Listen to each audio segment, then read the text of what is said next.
Hey guys, in this video we're going to talk about making it as a professional photographer. So I'm Daniel Norton, photographer here in New York. I make videos like this about business, about philosophy, about gear. If those kinds of things interest you, go ahead and subscribe. Anyways, let's get to it. So I've had actually this video idea or concept or whatever in my little notebook for a long time. I actually have Mr. Tanner, with a little, which I'll talk about in a second. But what's making me actually do this now is if you guys watch my Twitch channel, so I have a Twitch channel, if you guys watch that, I edit videos on it. I've been trying to improve my OBS skills there, so I've been watching videos on YouTube, just like you guys watch videos to improve. Yeah, so here I am. So I guess this thread went on Reddit, where somebody had made this kind of long post about how, 99.999% of people will never make it as streamers, and you might as well just not try, and it's all luck and blah blah whatever. I mean, I didn't follow the thread or save the video, so I can't quote it exactly. This was several days ago, but it got me thinking. And again, we'll get to back again about this idea, right, of like making it and what comes down to it, right? So you can look at things like this. There's a couple of different ways to look at doing a creative endeavor for your living, right?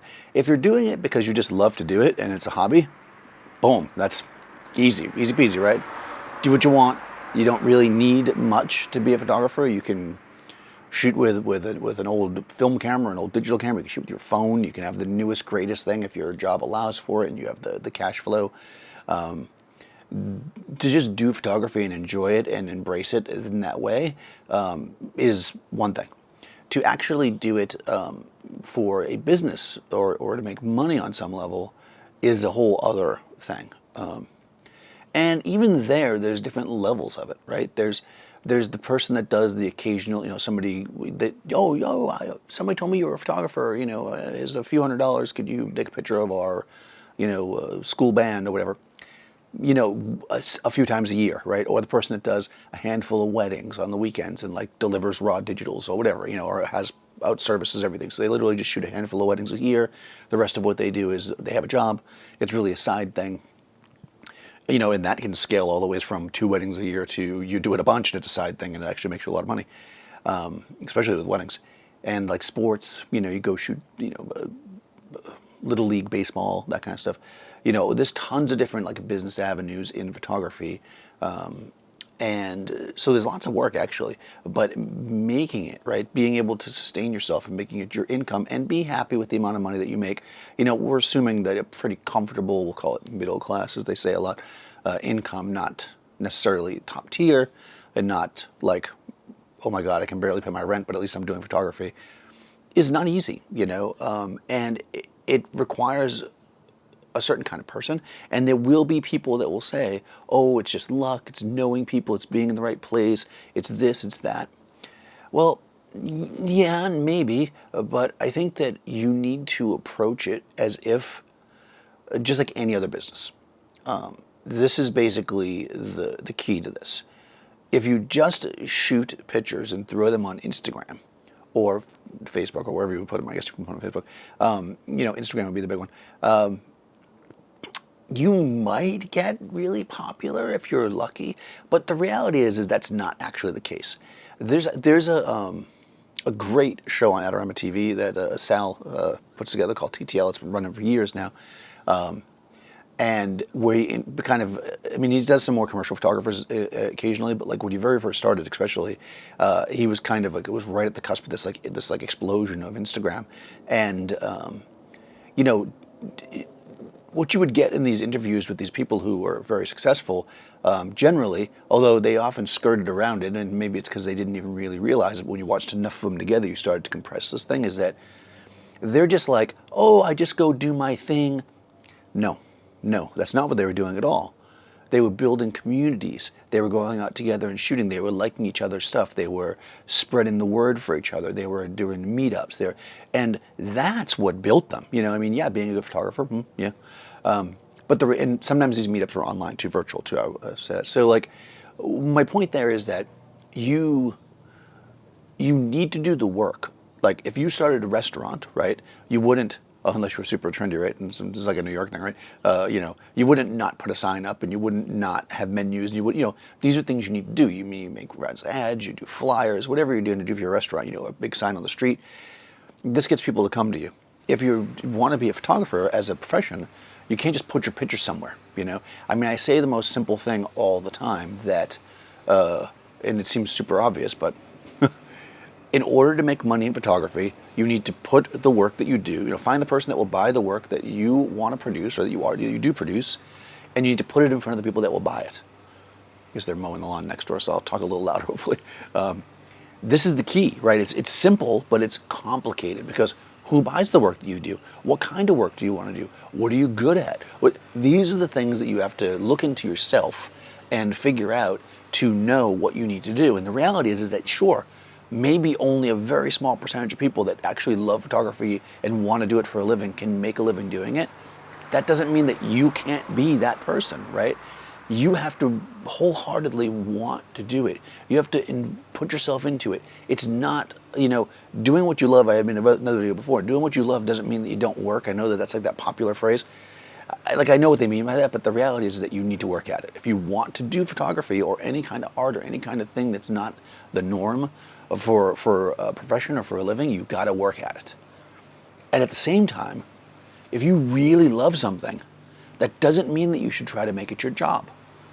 So this is why, at the beginning, I mentioned Mr. Tanner. So Harry Chapin, who is probably most famous for the song Cats in the Cradle, has a fantastic song. I love this song called Mr. Tanner, and if people know, that know we're going to.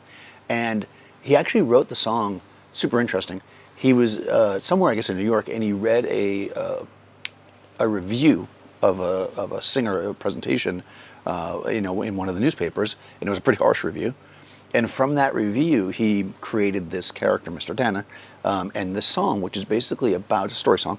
It's basically about this guy that's he owns a dry cleaning shop, but he's got a beautiful voice, and he sings at the the local things, maybe the church or whatever. And of course, everybody's like, "You're amazing! You should do this for a living," and he just loves doing it. So eventually, he puts everything into it to go and actually perform and try to get a career out of it. And the critics hate him, and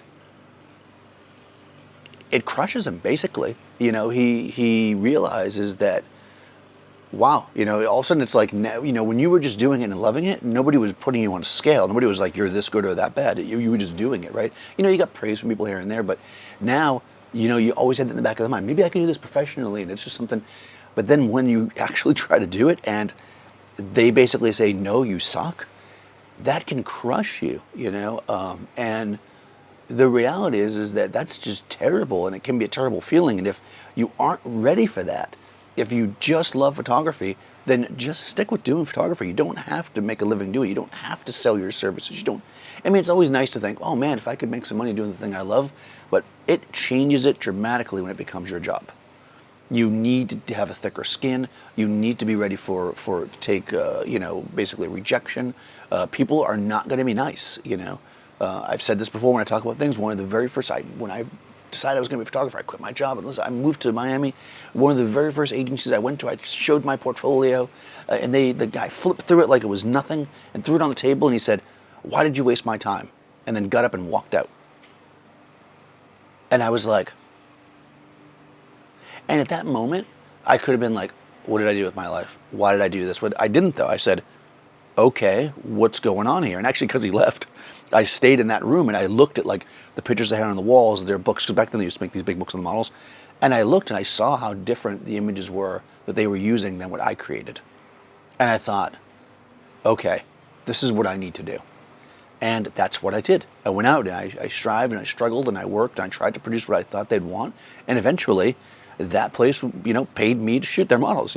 It's like almost like when they see you the second time and you're good in their mind, you're a different person. It's like they never rejected you the first time, because when he saw me the first time, he's not going to remember me. I'm just some idiot that wasted his time. When I come back with a portfolio that's powerful, now I stick in his mind. And many, many, many, many, many people would have turned around and walked away after that first major rejection. So that's something in me that I knew that I needed to be a photographer. I knew this was something I wanted to do, and I knew that I would do the work to do it. If that's not you, that's okay. But if you do want to make a living, you need to realize that people are going to judge you. It's going to be a lot of work. You need to put the effort into it. You can't just put pretty pictures out there and hope you're going to get hired. You need to put the work in front of the people that pay for the work, not in front of the people that go, oh my God, that looks so good, or oh, like, share. No, the people that will pay you. Who pays for this work? Businesses generally. So you need to be good enough and professional enough and consistent enough that a business will risk their money on you. And that's what being a professional is. That's what it comes down to. If you don't want to make it, you've got to do that over and over again until you get a reputation, and then you work more and more. I mean, that's just how it goes. It's not just a matter of putting your pictures out there. I would say that I probably get at least 10 DMs a week where people are just like, I want to do this, what should I do? You know, I want to shoot birthday cakes, I want to shoot birds, I want to shoot, you know, whatever, cars. And I always say the same thing, and I'll say it again, because it's true, even though it's very simplistic. Find out who buys those pictures and put your images in front of those people. That's it. It's that simple. Yeah, it goes without saying the images need to be good. That's a whole other thing, and maybe that's why you watch, you know, videos to learn lighting or whatever, this kind of stuff. Because you want to become a better photographer technically.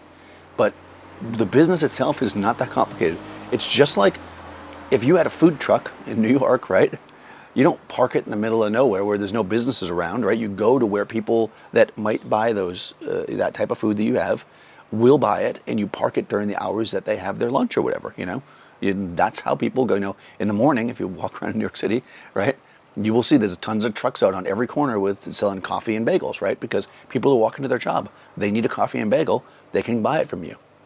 If you put a coffee and bagel, truck in the middle of nowhere, you know, like down the street from me, you will get no business, right? You might have the best coffee and bagels around, but there's not that many cars driving by, although there seems to always be when I'm doing a video, to buy your coffee and bagels. Same thing with your photography. You've got to put your work in front of the right people. You've got to have thick skin. You have to know that people are going to reject you, and that's how you'll make it. And you can be that. You have to believe that you can be that 1%, 2%, whatever, that actually can make a living. If you believe that and you work hard to achieve it, then you have a chance. Is it guaranteed? No, of course not. I mean, maybe you just aren't good. I mean, it could be that your photography is just not up to professional level, or it's not the right style that sells, or whatever. I mean, there's lots of reasons why you might just not make it. I mean, there is some luck that comes into play, but you kind of make your own luck, right? So in the end, do photography because you love it, hopefully, and not for the money. And if you do want to do it as a career, understand that you will have to make a lot of compromises in what you shoot and who you work for, because you can't always do, right out the gate exactly what you want to do. Yeah, there's going to be a handful of stories of people that, I just did my thing, and it's never that simple. There's always something behind the scenes that we're not aware of when they put these stories out. These instant successes. Nobody's instantly successful. It's just that they went from here to there really quickly, but it probably took them forever to get to that point. And that's the reality of any kind of business, any kind of creative. And, in the long run, I just think stick with it. If you've watched enough of my videos, you know that I think anybody can do it. When I decided I was going to be a photographer, I just stuck with it. I mean, this is what I wanted to do. I knew I wanted to do it, and I did it. And I also know tons of people that just love photography, and it's fine that they don't want to do it for a living. That's 100% fine. In fact, some of those photographers are much better photographers than ones that do it commercially. They just don't want to. So, all that being said, guys, hopefully this was interesting to you.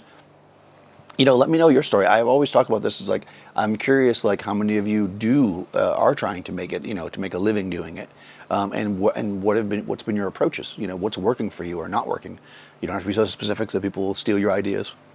But let me know what you guys are doing. I'm very curious. And subscribe, of course, and ring the bell to get the notifications if you haven't already. And I'll see you next time.